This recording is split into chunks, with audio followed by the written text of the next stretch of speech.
Special thanks to Elizabeth Yang and William Hung for agreeing to be our guest speakers for this event.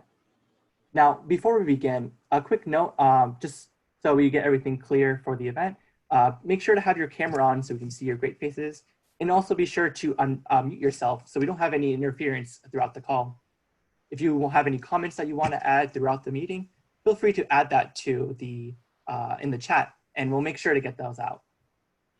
Now, to start off the event, I would like to introduce our Director of the Center for Leadership, Jay Barbuto.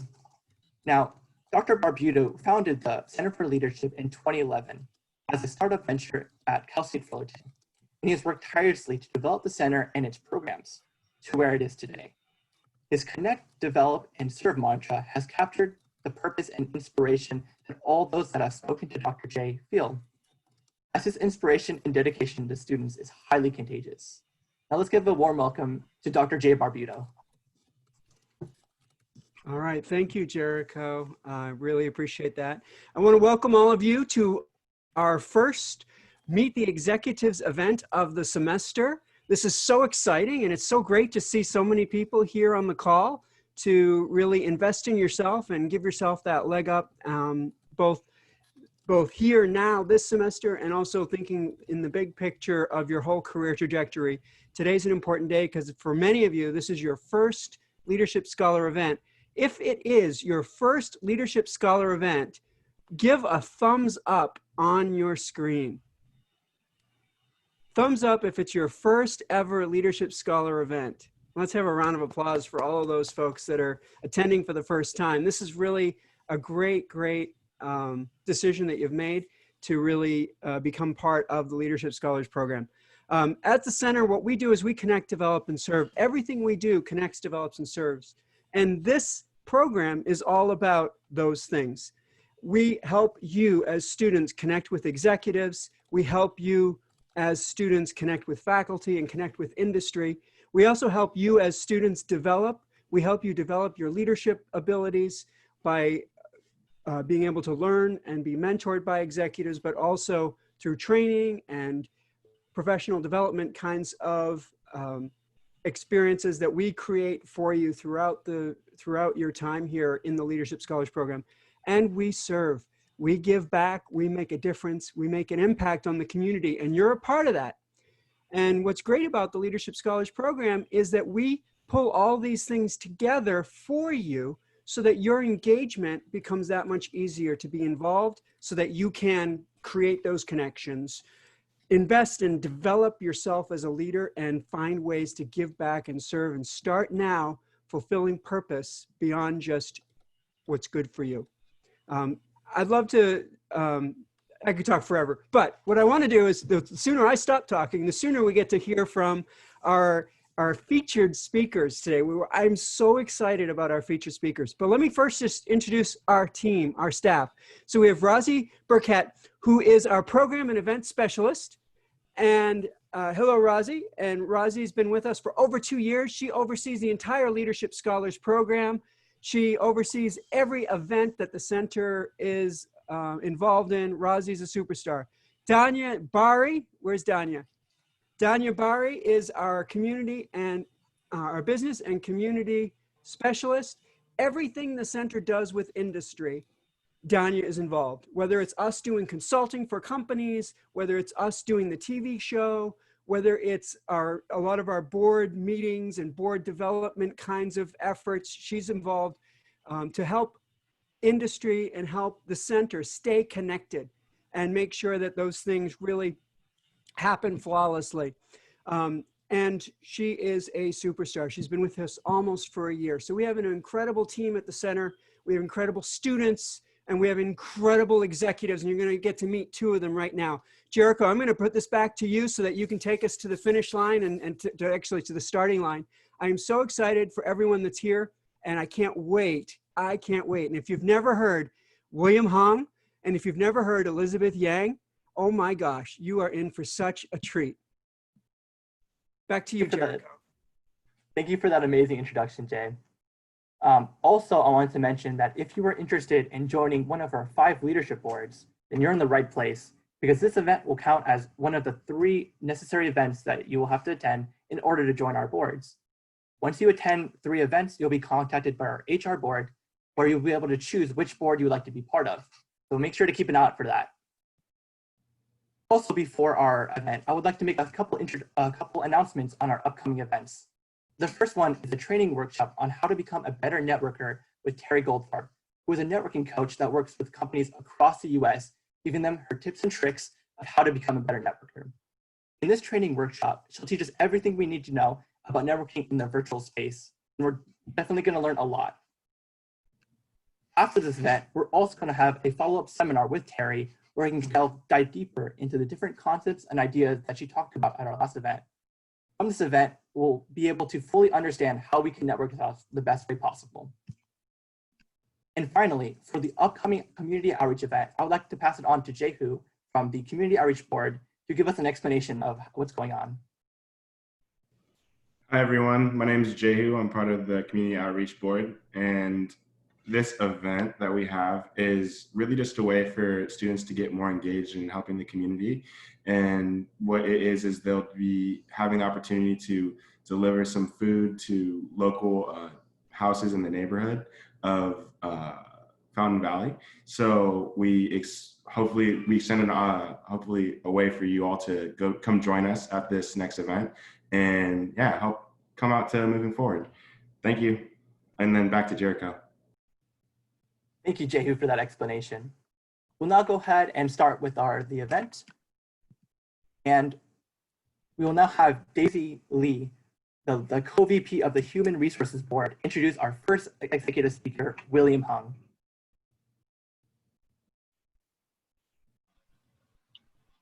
Hello, everyone. My name is Daisy Lee, and I would like to introduce our first speaker for today's event, William Hung. He was only known as the She-Bang guy from American Idol. He has already been in business for 60 years and in government for another 8 years. But it was not the life that he was hoping for. 8 months later, he became a motivational speaker, a public speaking coach, and a professional poker player. He was finally able to get a clear mission on how to help people try something new without being judged or ridiculed. He believed that anyone can get clear about the next steps to take in their life in a short amount of time. During today's event, he will reveal some insights on how to overcome adversity while thinking like a CEO at the same time. Please welcome us, William Hung. All right. Yes, thank you for that introduction, Daisy. We will now go ahead and turn to Selena, the co-VP of the Development Board, who will now introduce our second guest speaker, Elizabeth Yang. Thank you, Jericho. Hi, guys. My name is Selena, and I would first like to thank everybody for coming here, being here at our very first Meet the Executive event of this semester. One of the wonderful people we have here with us today is Elizabeth Yang from the Law and Mediation Offices of Elizabeth Yang. During the time that I got to meet with Elizabeth Yang, I was thoroughly blown away and inspired by her optimism, endurance, and hard work. She was raised by a single mother from the age of 3 after her father suddenly passed away. Her mother just immigrated to America knowing limited English, but through continuous hard work, she became a strong entrepreneur and businesswoman.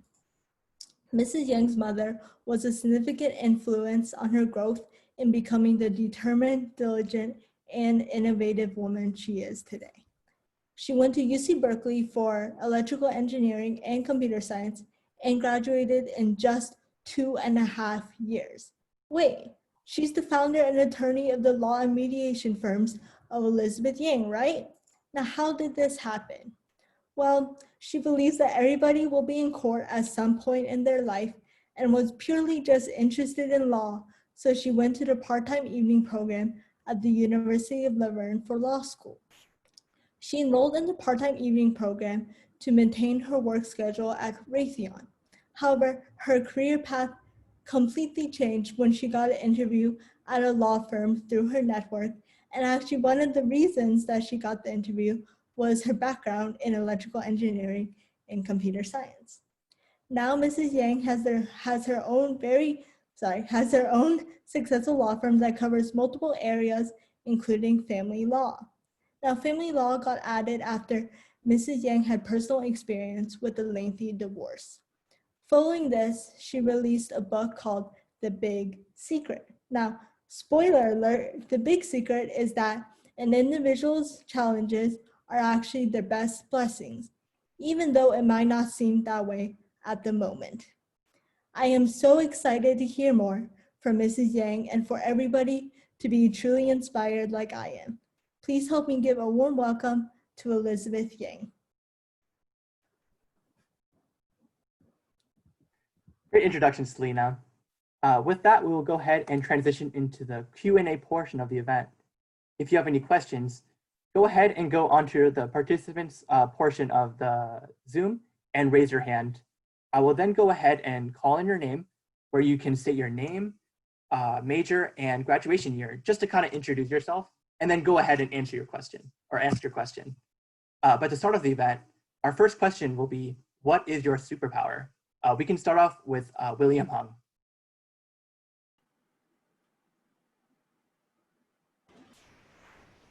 My superpower is the ability to inspire people to change, inspire people to not give up their dreams. I've been thinking about what my superpower is throughout my last 16 years, but it all comes back to like when people say like, you inspire me, you make me think differently, you give me hope. So I'm very grateful to be part of this mission by leveraging my former American Idol experience.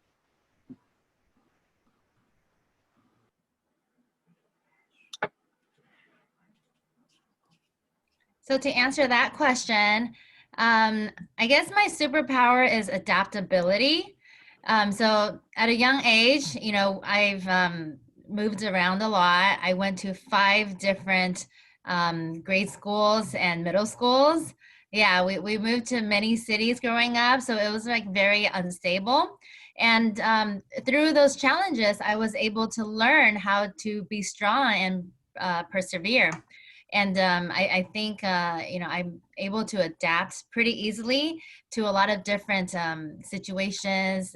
For example, like during COVID, the pandemic, I'm usually a very social person. I have like events booked every day of the week, you know, part of a lot of different organizations and events.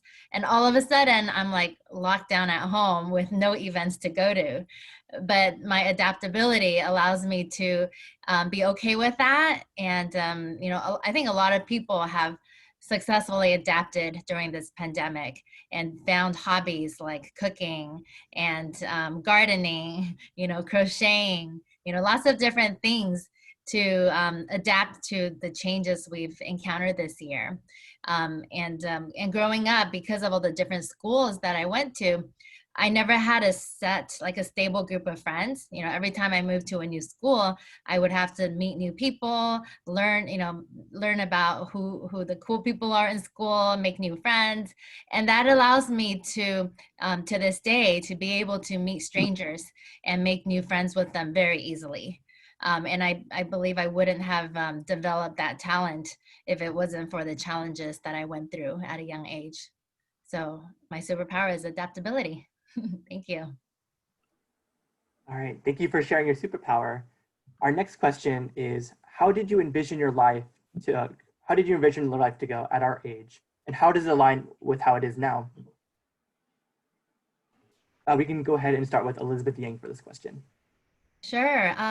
So at a young age, I actually like how my life is today is very different from what I had imagined back then. We just had a team meeting last week, and one of the questions was, what did you want to be when you were growing up? And back then I wanted to be a pediatrician. Like I loved children, and I interned in a pediatrician office because that was my goal. And then somehow one thing led to another. You know, life is full of unexpected turns and curves. And I became an engineer, you know, because I was good at math and science. and then became a lawyer after that, you know, and it was, none of it was planned. Like some people will tell you they wanted to be a lawyer when they were a little girl. That was not me. I had no idea what the field of law was growing up. You know, it was all pediatrician. And also back in the day, I, you know, never wanted kids. I was like, you know what, I'm just going to travel the world and be single and be happy. I don't need kids to like, you know, burden me and prevent me from living the life I want. And look at me now. I've got a 11-year-old daughter and a 10-year-old son. And I'm like, I love being a mom. So, you know, things happen in life. And I think we just get to be open to things that come, that get thrown our way, whether it's good or bad, you know, whether we think it's good or bad when it's thrown our way, because ultimately there's a good reason for it. We just get to accept everything. Thank you.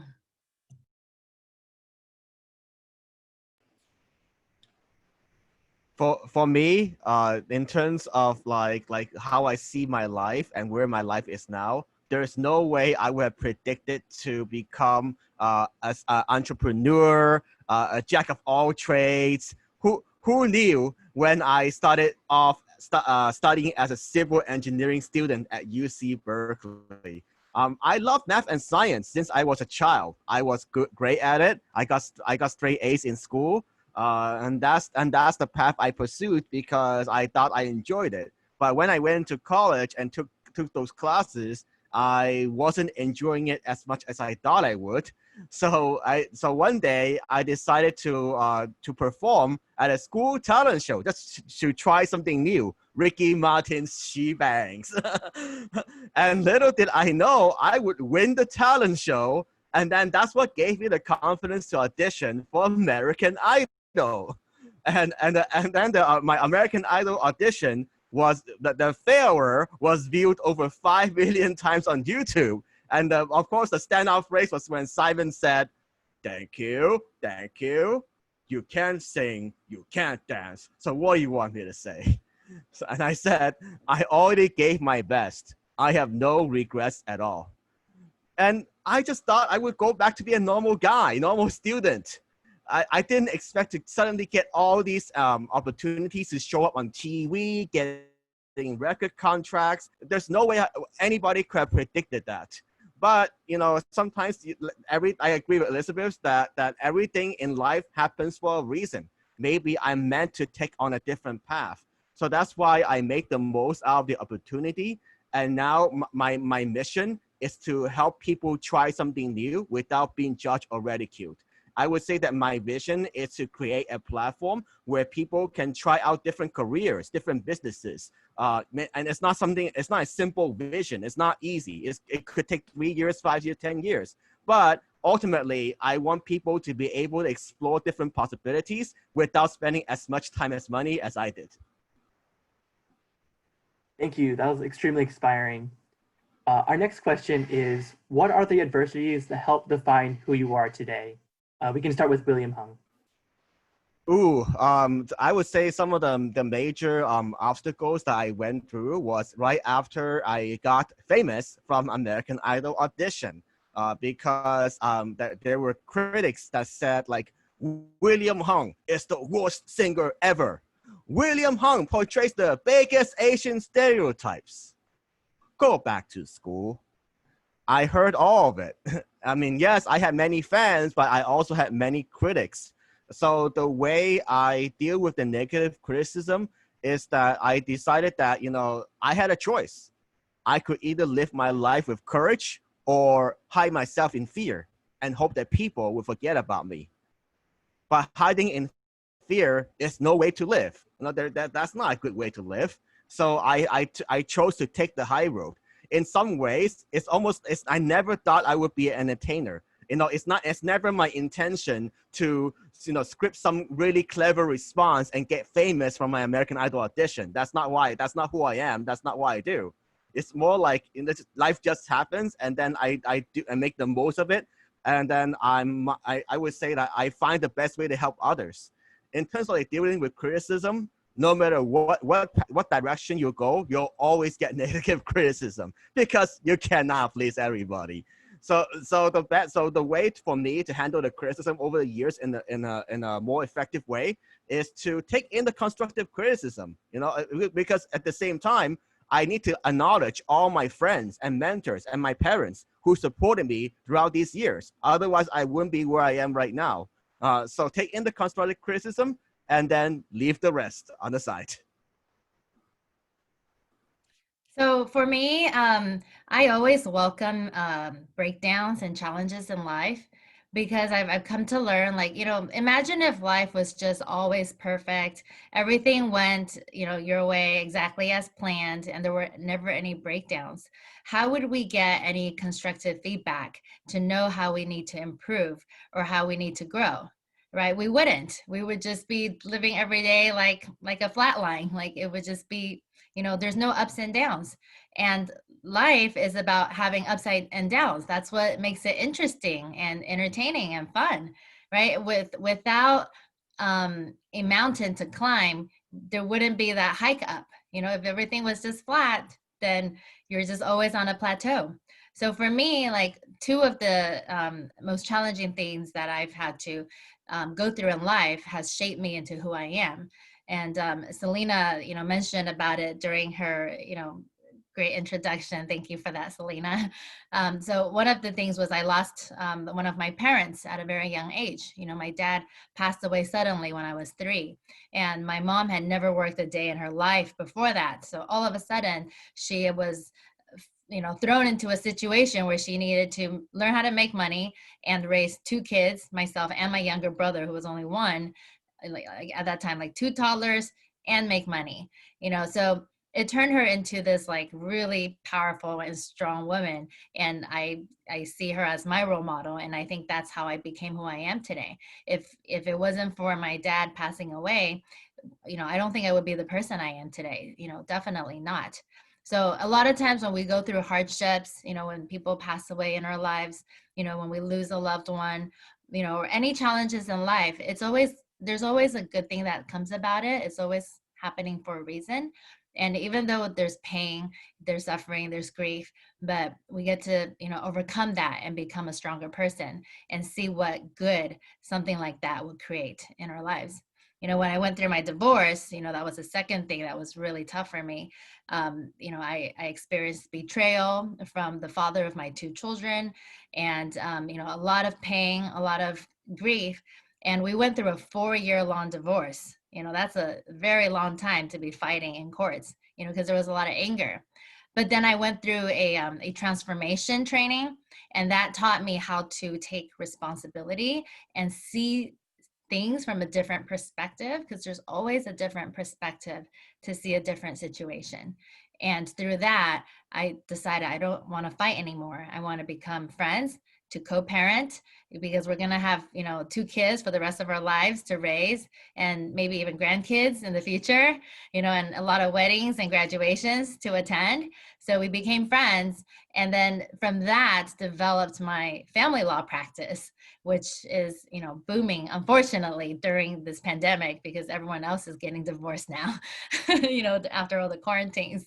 So, everything really just happens for a reason. And I just encourage all of you, when you experience a challenge, embrace it and accept it, knowing that there's always a rainbow at the end of a thunderstorm. All right, thank you for your answers. Our next question will be from Oscar Vasquez. So feel free to unmute yourself and introduce yourself. Hi, good afternoon. My name is Oscar Vasquez. My major is in art. I'm looking into getting into animation. So the question I had for you guys was, what would you say is your work philosophy, and how does that give purpose to your work?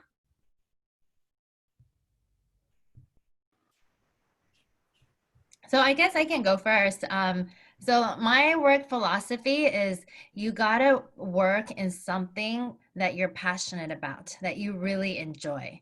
Like life is just way too short to be doing something that you're not looking forward to going to work. You don't feel like waking up in the morning, like you're just not happy about, and you're just, looking forward to getting off work.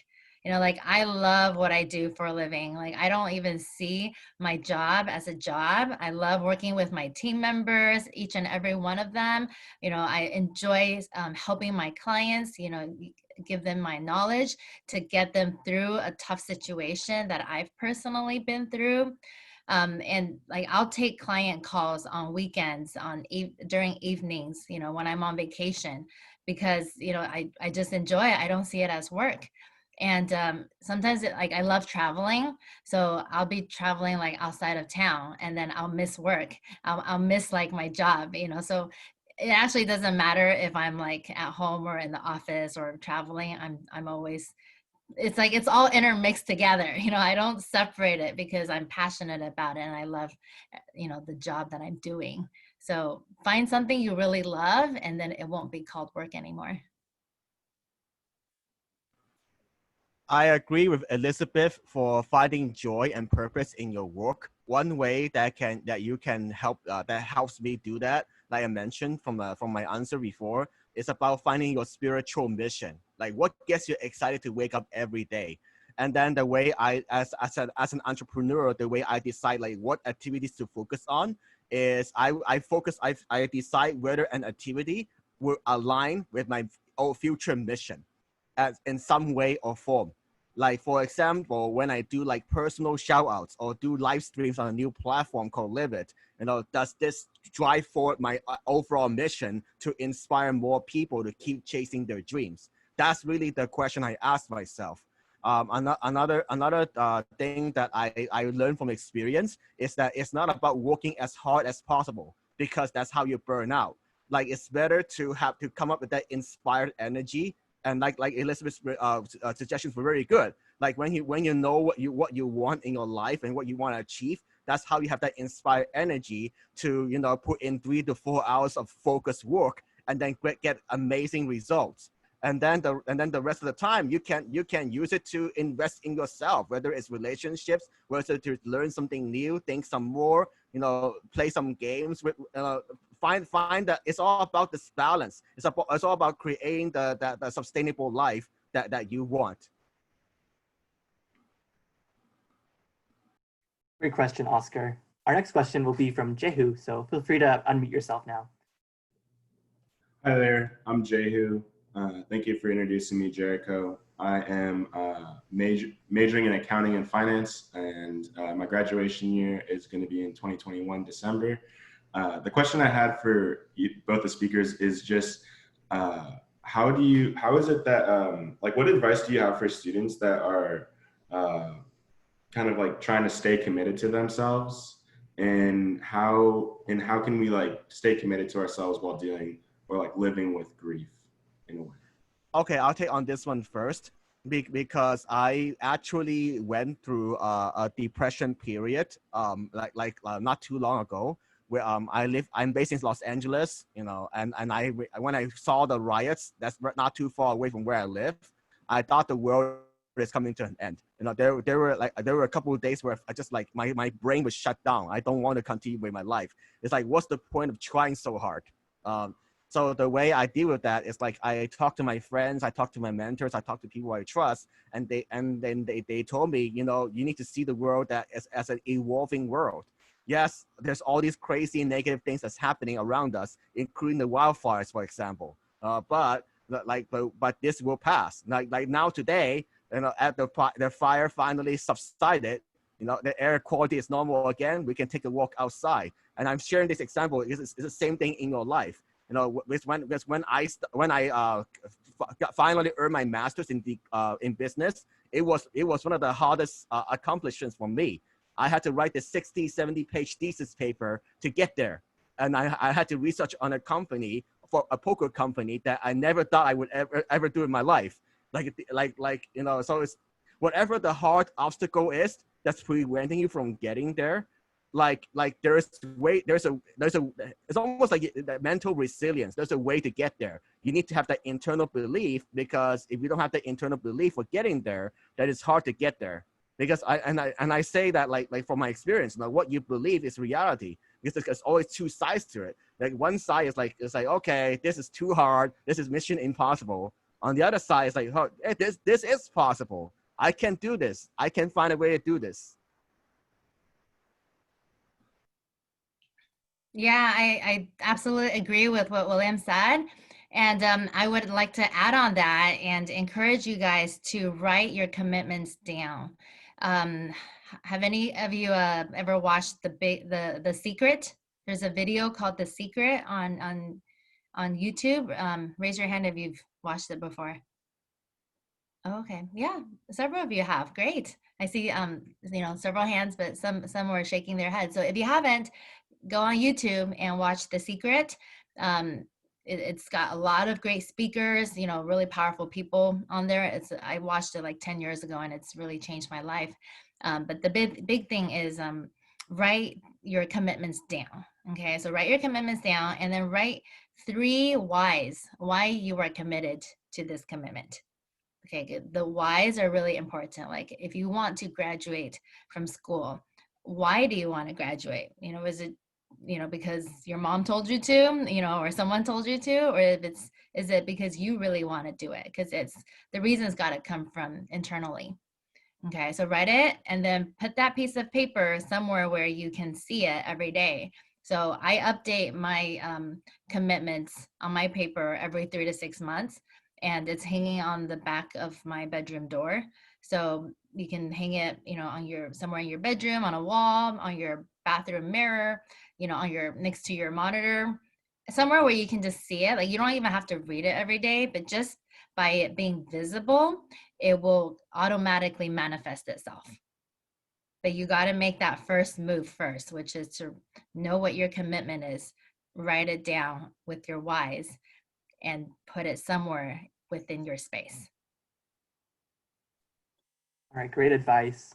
Just a reminder to all our participants that if you have a question that you're thinking of asking, just go ahead and raise your hand under participants and I'll make sure to call you out so you can ask that question.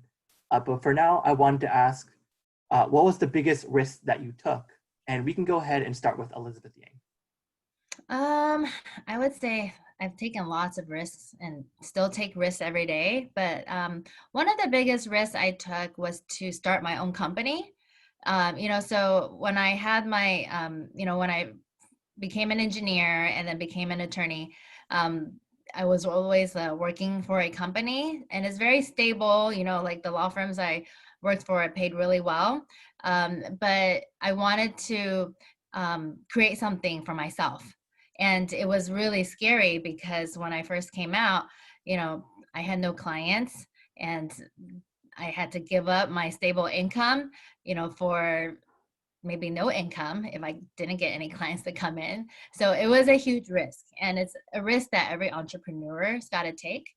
But I'm glad I did it, because otherwise I wouldn't be where I am today. So, certain things in life, like if you're on the edge of do it or don't do it, I always say just do it. Because the worst thing that can happen is you make a mistake and you learn from it. But if you don't say yes to it, then you'll never know. So if you're ever at a crossroads where it's take action or not, don't take action, I suggest to always take action. I love this question because like what you might expect to hear from me, the obvious answer is that like my biggest risk is auditioning for American Idol, but that's actually not true. The biggest risk that I took was actually quitting my government job as of January 2020, because after American Idol, I made good money, for the first 4 years. And then I decided maybe I can settle to start my own family, get a stable job, get a stable paycheck. I could just save and invest my money for the rest of my life. And what could go wrong? Well, after about 8 years working for the government, I feel that there's something missing in my life. I feel like there's much more to me than hiding behind my cubicle. And the question that's always burning in my mind starting last year was like, why am I working so hard chasing somebody else's dream instead of my own? So that's what pushed me to start playing and poker professionally. Yeah, I know it sounds crazy. I'm not advocating this for most of you here, but I started playing poker professionally. But what you can learn from this is that it's the same thing for you when you start your own side hustle or your own business, because I treat it like a business. I studied, I put in the time, I changed my life routines because of that. And then I had to prove to myself that I could make a living, a much better living from poker compared to just my day job. And I did. So that's why I was confident when I quit my job in January that, hey, with my poker going well, with my investments going well, with other side hustles going well, that my life would be fantastic. And then, of course, the pandemic hit. So I don't get to play the live casinos anymore. And online poker is a totally different beast. So, and it's like over the last 4 or 5 months, I still could, make a nice side income, but I don't feel great about it because I feel like I'm just trading time for money. I feel like I have to play like a robot, and ultimately it doesn't get me closer to my life's mission. So that's why I decided to pivot and focus on speaking and showing up for virtual events now. So in terms of like for you, when you think about the life that you want to go for, find a way to validate and test your business. Like let's say you have a job.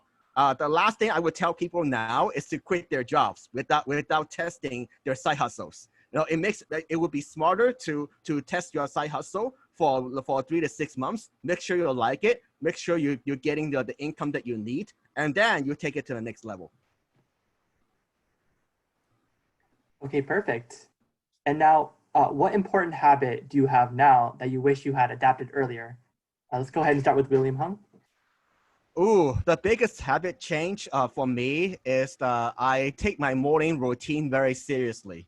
Even if you were to ask me like 3 or 6 months ago, I wouldn't think about like meditation, journaling, gratitude. It's like, what is that?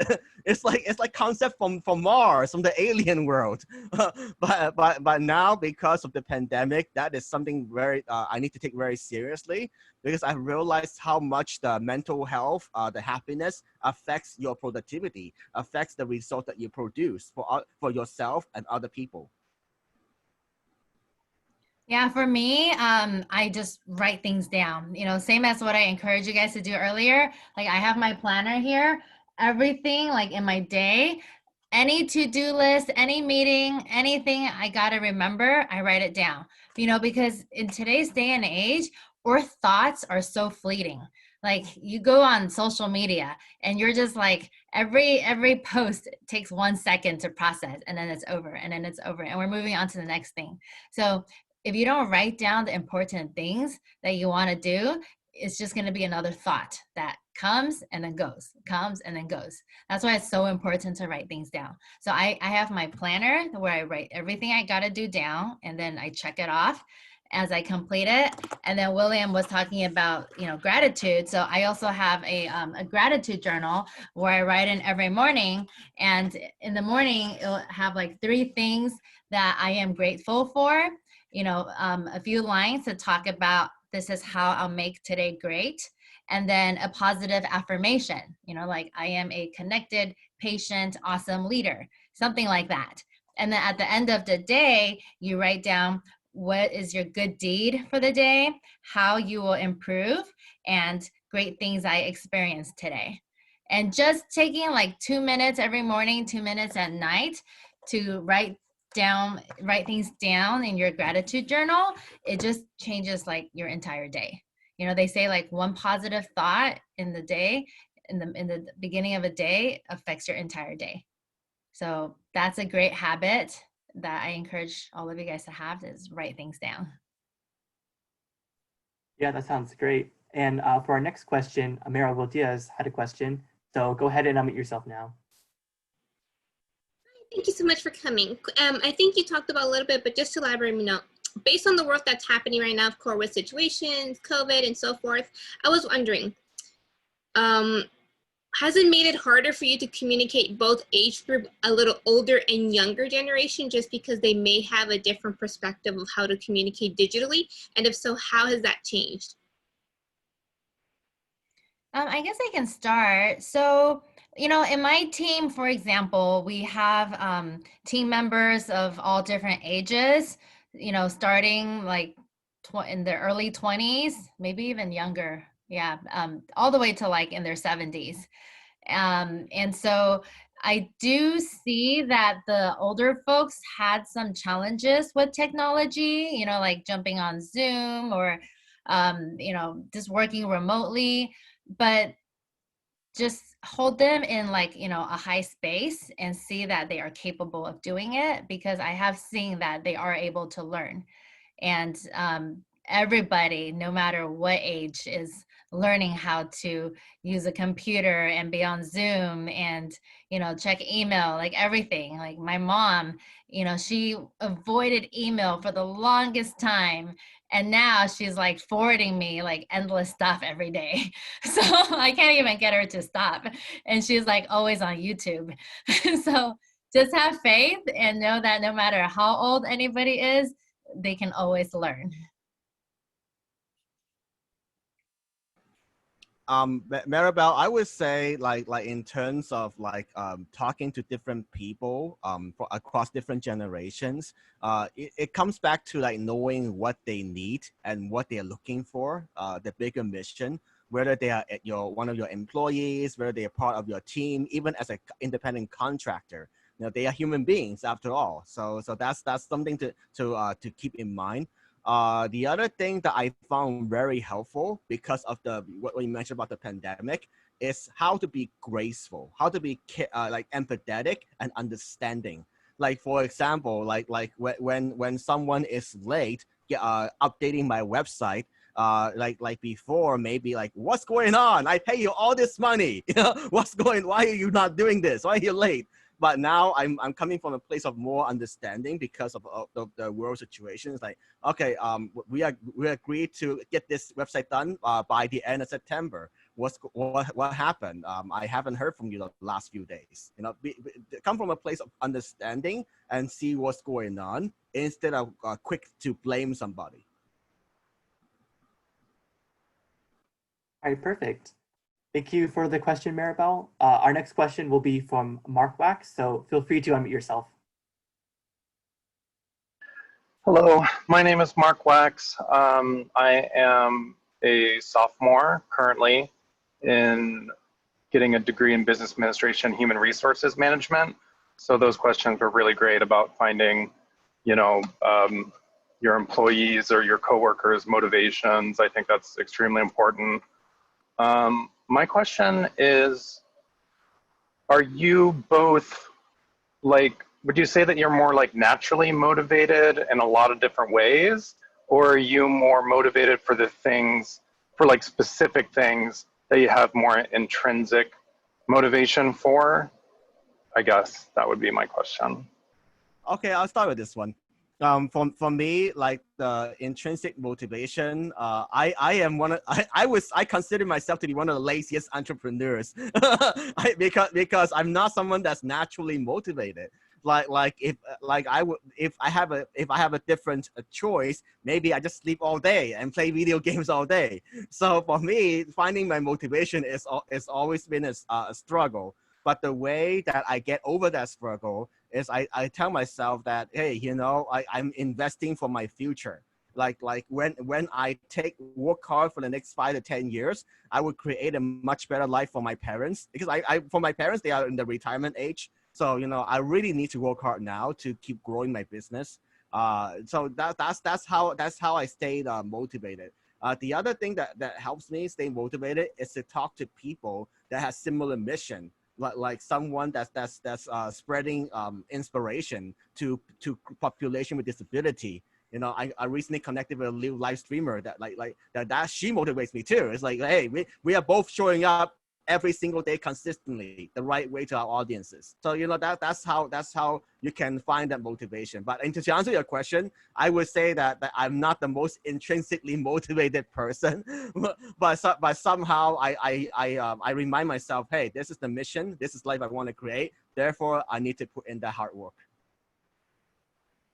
That's a great answer, William. Yeah, so I agree. Like the people you surround yourself with really make a big impact on who you are.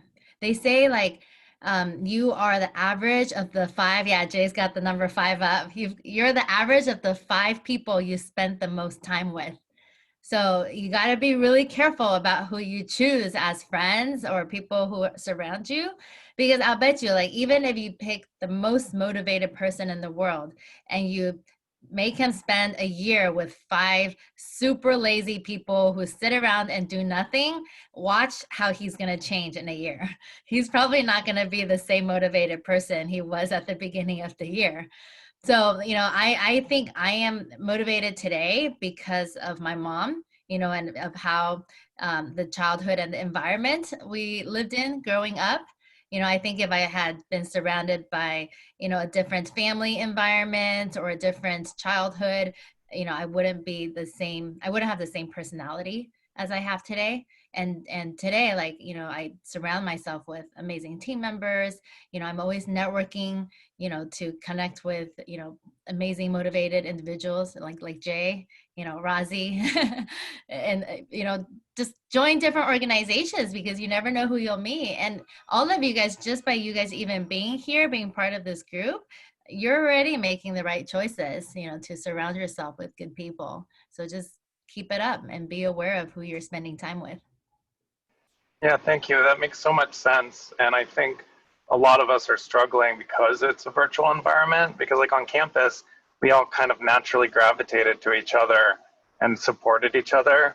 And now, it's all more up to us. And so that makes a lot of sense. And it kind of allows me to forgive myself a little bit more, in this moment. So thank you. All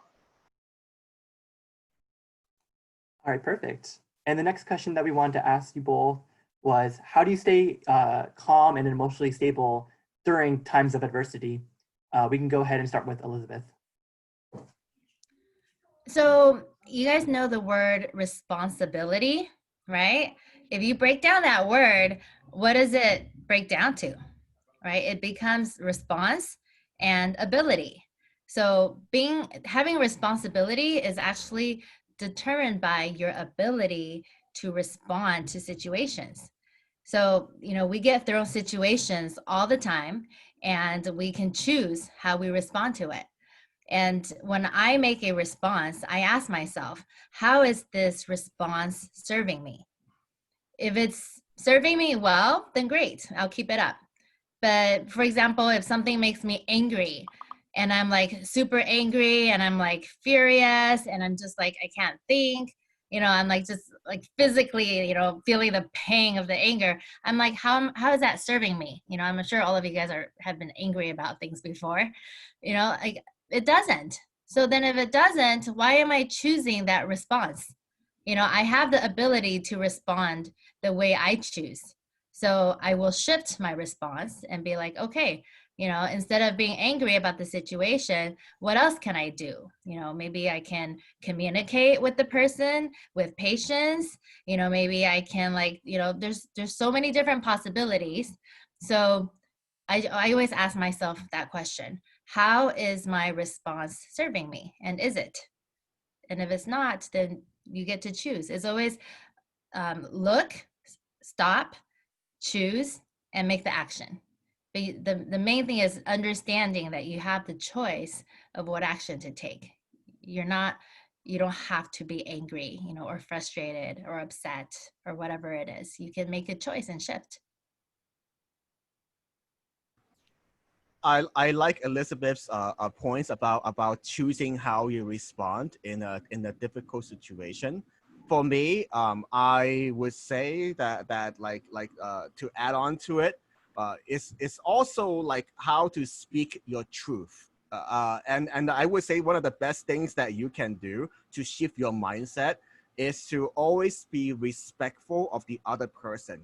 Like mentally, you hold the other person in high regard, because when you mentally thinking how I'm holding you in high regard, I really respect you, you mean a lot to me. Whatever that comes out of your mouth and your heart, it's going to be a lot more calm, a lot more sensible. So that's a mindset part of it that can help you. I would say there are some frustrating examples recently, like in my life, in my business. For example, like the website designer that just couldn't get things on track, that like is still under construction for my updates. like that's okay. It happens. It's okay. You know.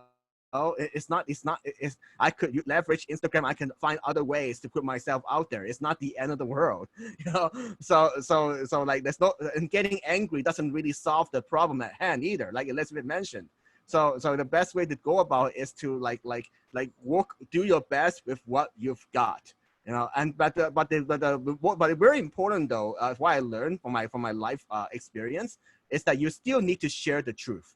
You do not, even though we want to be calm, we want to be nice, we want to be respectful, we don't want to start sugarcoating the truth, because then it just hurts both parties. It doesn't serve anybody. Like for example, if I'm not happy about the business problem that I have, I'm not gonna just say like, oh, it's okay. You can wait until October or November to update my website. That's not acceptable. You know, I paid you a lot of money. so you have to find the fine line. All right, awesome. I know a really important topic that you guys have discussed in your advice was having, you know, the right mindset. So I wanted to ask what your advice was for developing a growth mindset and kind of sustaining that through adversity. We can go ahead and start with William Hung. I would say in terms of developing the growth mindset, for me, it's more like an internal choice that I make every day. I feel like if I'm not growing, then I'm dying inside. That's really why my life it has so many like reinventions, like major reinventions, whether it's from my former entertainment business to quitting my government job, and then now I'm just continuing to explore new ventures. Like I want to challenge myself. I want to learn something new every single day. So in terms of like how you develop that growth mindset is to I would say the one of the best things you can do is like, what is one new thing I can learn each day? It could be a small thing. It doesn't have to be like for example, let's say you're learning about coding. I have a friend that's learning about coding right now. You're not gonna be able to learn how to code in a new language in a day. It's gonna take a few months or maybe in a few years, depending how complex the language is. It's just like learning any other language in life. But it's about like, okay, well, I want to do this because it's gonna help me serve my clients better. It's gonna help me take care of my people better. Whatever it is, right? The overall goal, and that's how you develop that growth mindset. Yeah, I love that. What William just said about picking one thing, even just focusing on one thing to grow each day. You know, you can even ask yourself at the end of the night, how did I grow today? You know, like I went through this experience, or I went through this breakdown, or I made this mistake. You know, any little thing is growth, because if you're not growing, you're not staying stagnant, you're actually falling behind. You know, like just like inflation. If you have $1 today, it's not $1 tomorrow. If you're not growing, it's actually less money because everything else is growing and taxes are going up and interest, like everything's going up. So if you keep the same and don't grow, you're falling behind. You're not staying the same. So you got to keep growing and just having that mindset that if you don't grow, you're going to fall behind. And then again, surrounding yourself with people with the same mindset to remind you, you know, everyone needs a support system. In Chinese, because I'm Chinese, the character for person is, it looks like this. It looks like one line leaning on the other line. This is the Chinese character for human, like for person.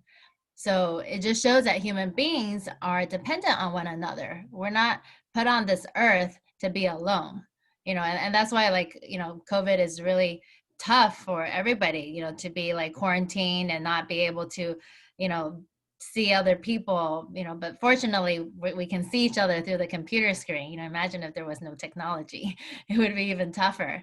But we need other people in our lives. So you know, surround yourself with people of the like mindset and be inspired. You know, they tell you when you're having a bad day, your friends you hang out with will be like, oh, we're growing in this way and that way, and then it'll lift you up.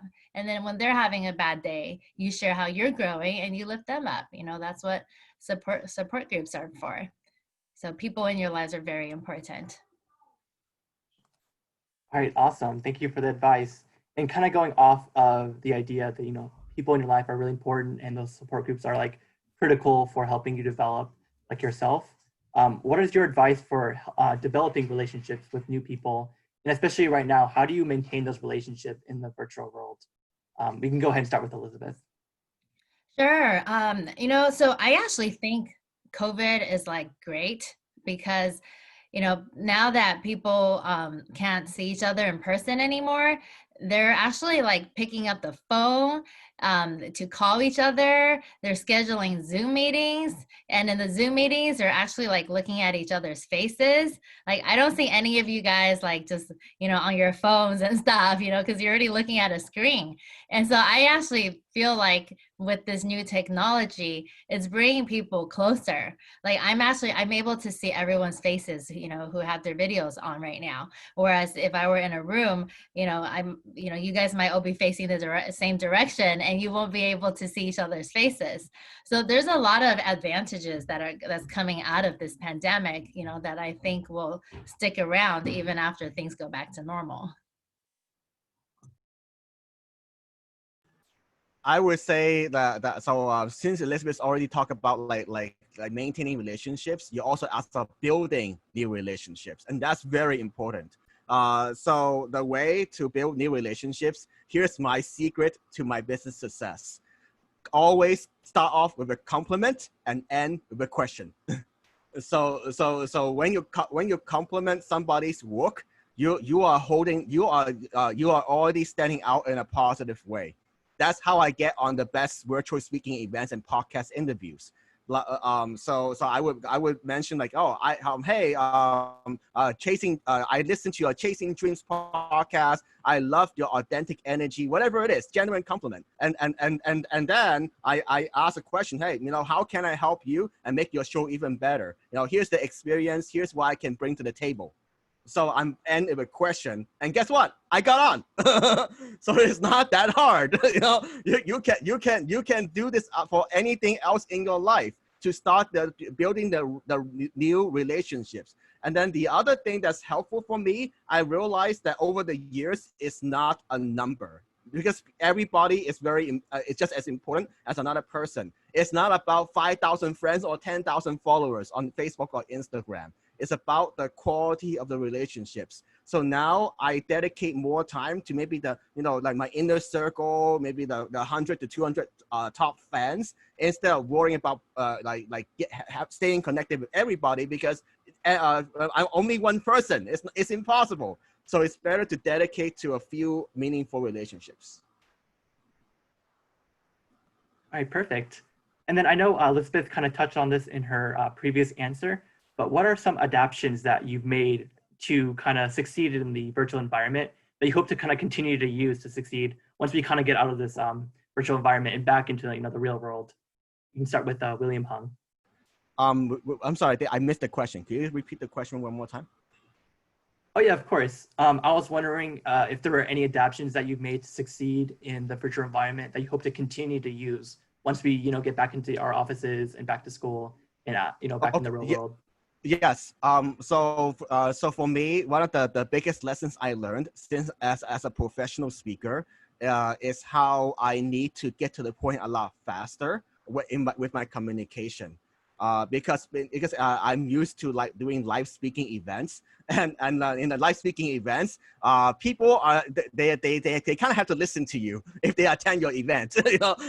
But now online, if they don't like you, they could just turn you off within the first 30 seconds. So it's the same thing, right? Like we have less patience in terms of like listening to the back end story and other irrelevant details. So I would say the biggest thing that I learned in terms of communication is let the people know how you can help, how you can bring value to the table first, and then back it up with why you are the right person, bring in the relevant examples or whatever. So it's the overall communication that I had to shift because of the virtual world. Yeah, for me, staying connected is one of the most important things that, you know, I've realized COVID has created. During the first 2 months where everything was on lockdown, it was like really tough, you know, like our office was closed, everyone was home working separately, no one could, you know, see each other.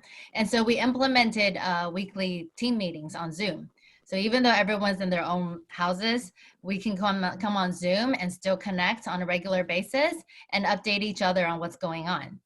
And so even though our office has been open now since June, we still keep those team meetings, and we're still doing it on Zoom, you know, because of social distancing. So I think this is like something that will continue, you know, we'll continue implementing. And also, like, it's allowed people to work remotely. And I've realized, like, people can work just as efficiently, even when they're not in the same office. You know, like, everyone's working from home and they're still getting their job done, and we're still able to help our clients. So I think in the long run, a lot more people are going to continue working remotely, and the schools, you know, they might continue doing more distance learning classes because it's working out. You know, my kids are doing Zoom classes every day and they're still learning. So I think this is, it's going to stick around for a while. Sounds great. And we also have a question from the chat from Annie, who asks, how do you manage your time? She sometimes finds it difficult for her to kind of do that since she's always surrounded by friends and family, since she's always, you know, caught up and balancing her friends' family while with work and school. So what's your advice on helping, you know, manage your time? We can start with Elizabeth. Sure. Back to writing things down. I'm like repeating that for the third time now. Have your planner and write down what you're planning on doing that day, because it's easy for things that are urgent to come in to your schedule and overcome the things that are important. All right, so you got to make that distinction. What's important versus what's urgent? All right, so make sure the important things are on your list so that you will get around to doing them. Otherwise, you know, urgent stuff, you know, a message comes in, a phone call, an email, like we have so many ways and methods of communication nowadays that you can spend all day just checking your email and there's like new stuff coming in. Right? So write down the things that are important and you will make that time to get around to it. And I always say, like, everyone has the same 24 hours in a day. You're never too busy for anything. If someone ever says I'm too busy for it, it actually means I'm not prioritizing it or I'm not willing to prioritize it. There's never I'm too busy. It's just an excuse. Yeah, I love that. Like what Elizabeth's saying. So like a specific like tip that you can use to manage your time more effectively. What I had to start doing is I had to like eliminate like how to say it. I have a tendency to overestimate how much I could get done within a short term and underestimate how much I could get done for the long term. And it turns out to be true. There's a lot of research studies that shows that. So you know, in terms of like setting realistic goals for managing your time, like for me, I only like set about like 4 hours of focused work sessions each day, because that way it's more realistic, because it's inevitable. Things will come up. You need to make time for your family and your loved ones. You need to make time for your client calls or whatever, sudden emergencies. So be realistic in terms of how much you can get done within a short amount of time. For your case, if you're like, if it's, I'm not sure your context, but if it's related, maybe like starting a side hustle, or learning a new skill that's very important to you, I would block out 1 hour a day each week. Very important. It's more effective to do 1 hour a day rather than 4 hours on a weekend. All right, sounds good. And with that, we'll be ending our Q&A portion of the event and transitioning into the executive breakout portion. So for the breakout portion, we will be splitting the participants into 2 groups. One will be with Elizabeth first, and one will be with William Hung first. And after about 30 minutes, we'll go ahead and switch the groups so everyone has a chance to get a more one-on-one experience with both the executives. For our executives, please share one nugget of advice with our students. And then for our students, if you can share your name, major, and graduation year, that would be perfect. Okay, I just opened up the breakout rooms, so you should see something on your screen. Feel free to just go into those breakout rooms and we'll see you soon.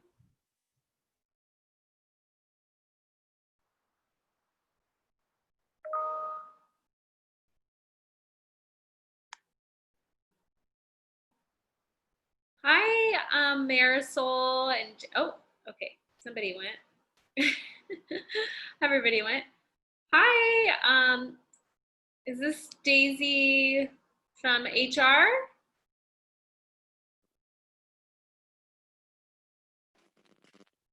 Somehow I got the wrong link. Wait, I'm unable to hear you. Can you repeat yourself? Oh, Oh, yeah, somehow I got the wrong name on here when I'm signed in. oh no, let me go ahead. Do you want to? Should I change it real quick before I go in? Yeah, change your name and then I'll assign you to a room.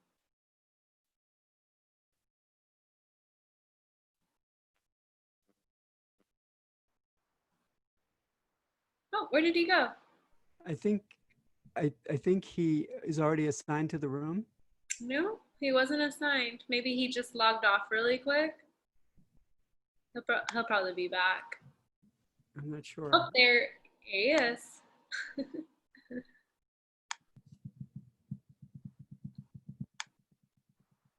Hi, Andrew. I'm going to go ahead and assign you to breakout room number 1.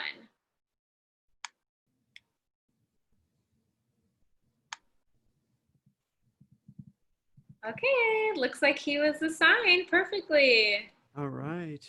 All Awesome. right.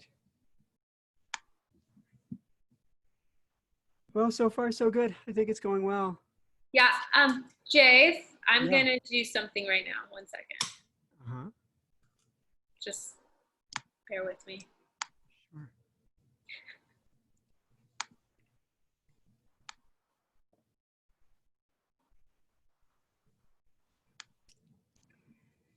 Oh, I can't do it. I was going to create a breakout room for you and I, because this is recorded. So it feels weird to just have a conversation while it's being recorded. Okay. Do you want to create one then? I can't figure it out. Make me host and I'll do it.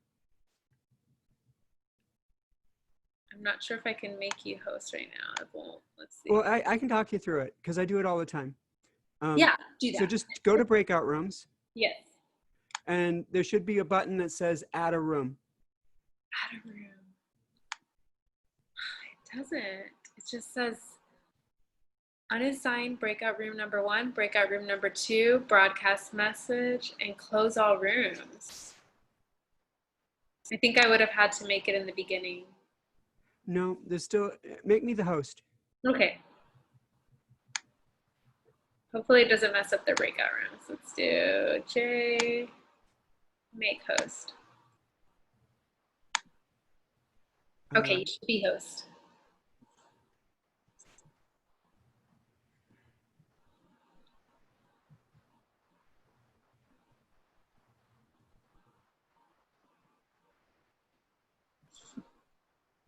Yep.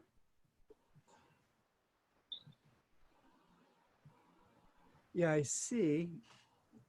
I've been assigned to a room. I think that's why. So maybe unassigned yourself.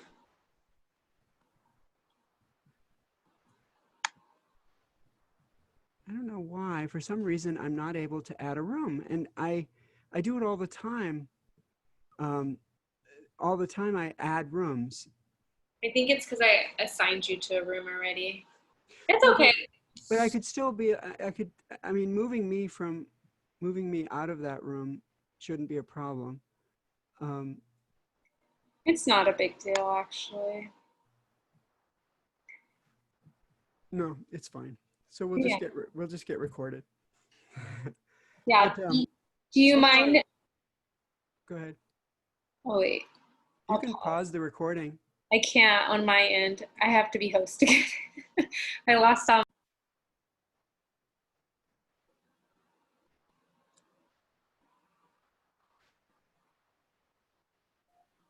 Hi.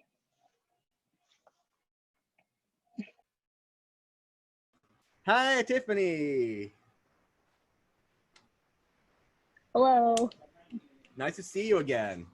Yeah, it's nice as well. All right, everyone. I just want to give one last special thanks to everyone who came. We really appreciate you supporting our event, and we hope you learned a lot. Also, a special thanks to Elizabeth Yang and William Hung for answering all our questions and giving us as much advice that we need to, continue to succeed and get through our adversity. In terms of the recognition awards, usually we'd be able to hand out a little thank you award to William Hung and Elizabeth Yang. But of course, since we're virtually, we're actually just gonna ship it out to you. So keep an eye on it because it's in the mail right now. And finally, these Meet the Executive events happen once a month. So next month, we'll be having a panel of HR employees who will give us advice on navigating our career. So stay tuned for that. Rozzy is actually posting in the chat right now of where you can RSVP. But if you aren't able to do that right now, you can go ahead and look at our website or any of our social media accounts for that information and just to keep up with those events. So I'm gonna go ahead and stop sharing my screen right now, and we're gonna take a quick group photo.